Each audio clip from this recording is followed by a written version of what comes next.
तो hello guys, तो इस वीडियो में हम लोग कुछ स्पीकर कबाड़ से लाया हूँ जिससे कि हम इस वीडियो में दिखाने वाले हैं। तो गाइस आप लोग वीडियो में बने रहें।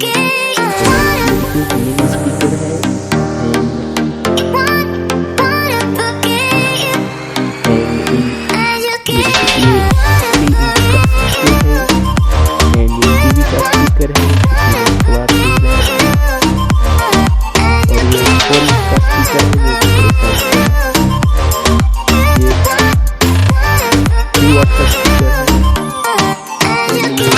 वीडियो में वाला था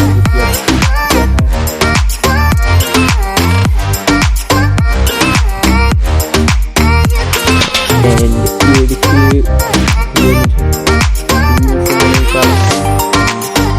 मैंने घर पे रखा था।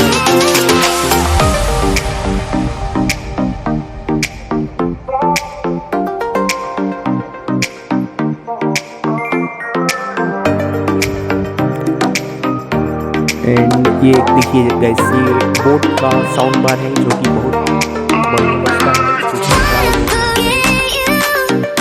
तो देखिए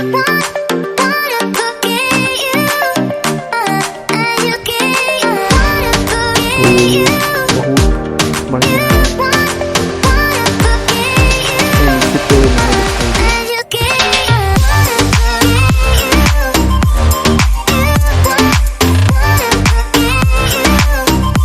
तो देखिए गाइस, तो कुल मिलाकर के कुछ इतने सारे स्पीकर हैं